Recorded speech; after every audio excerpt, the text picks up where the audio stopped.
देखिए, आज विक्रम ठाकुर जी जो पिछली सरकार में इंडस्ट्री मिनिस्टर थे, उन्होंने कुछ ऐसी बातें मीडिया के ज़रिए प्रेस कॉन्फ्रेंस करके शिमला में कही है, जो ख़ास तौर पे मैं एक चीज़ कहना चाहता हूँ।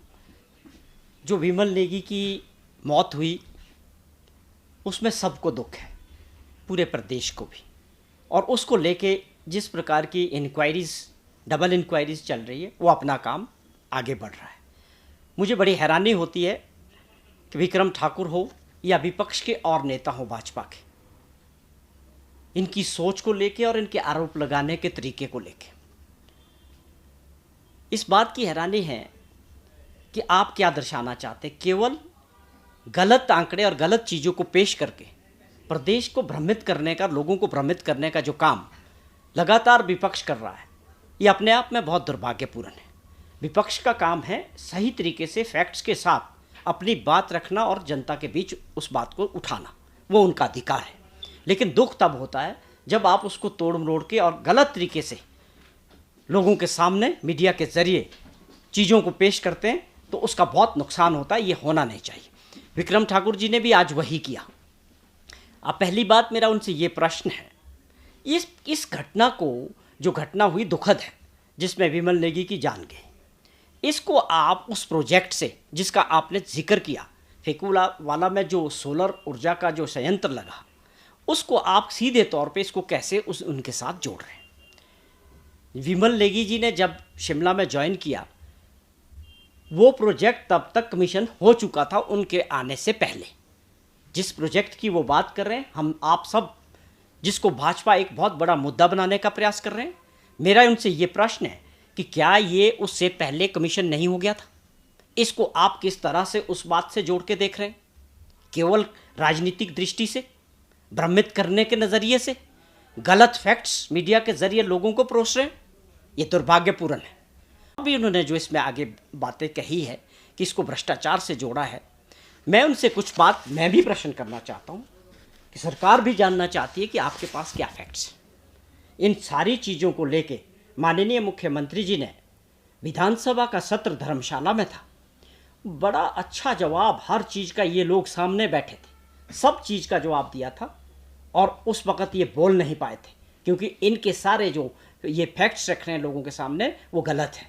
मैं आपको बता दूं, आपकी जानकारी के लिए और प्रदेश की जनता की जानकारी के लिए, कि एक सच्ची और साफ चीज़ सामने आनी चाहिए। ये जो प्रोजेक्ट था, ये 32 किलोवाट्स का था। आप समझे कि एसी 32 किलोवाट, और ये लग गया रिकॉर्ड टाइम में, इसको इंस्टॉल किया गया। इसकी जो लागत थी वो 218 करोड़ रुपए आई। अब आया सवाल कि इस पर लागत कितनी आई? 184 करोड़ रुपया इसमें लागत आई।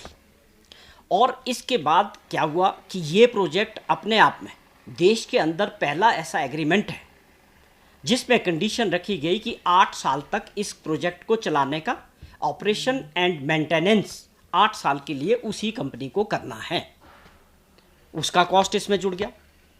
उसके अलावा बैंक गारंटी 8 साल के लिए उनकी जो है कंपनी की पावर कॉरपोरेशन के पास रहेगी, उसका इंटरेस्ट उसमें जुड़ गया। ये सारी चीज़ें मिला के 218 करोड़ रुपए का इसमें लागत आई। मैंने आपको बड़े तरीके से इस बात को समझाया कि 184 करोड़ और ये दो खर्चों को जोड़ के ये इतने में पहुंचा।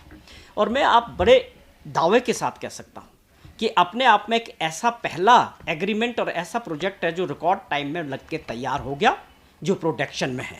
और इसकी सबसे बड़ी खूबी क्या है इस प्रोजेक्ट की और इस एग्रीमेंट की? इसमें हमने क्या किया कि 32 किलोवाट्स है। हमने एक और कंडीशन थी उसमें टेंडर में कि आपको 21 लाख यूनिट बिजली जो है सोलर ऊर्जा पैदा करनी है हर महीने, और 1 साल के अंदर हमारे को 6 करोड़ 61 लाख यूनिट बिजली चाहिए। किससे? जिसको हमने ये प्रोजेक्ट दिया। ये आज तक देश के अंदर किसी भी राज्यों में इस तरह की कंडीशन नहीं है।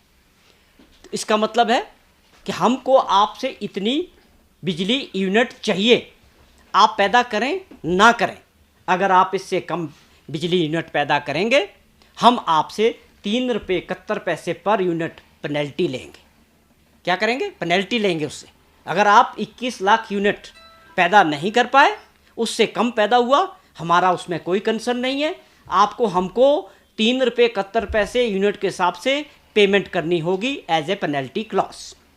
तो आप बताएं इसमें कहाँ नुकसान हुआ, किस तरह से इसमें नुकसान हुआ? ये तो उल्टा ऐसा एग्रीमेंट है जहां आपको कहीं मिलेगा ही नहीं। और बहुत सारी बातें विक्रम ठाकुर जी ने की।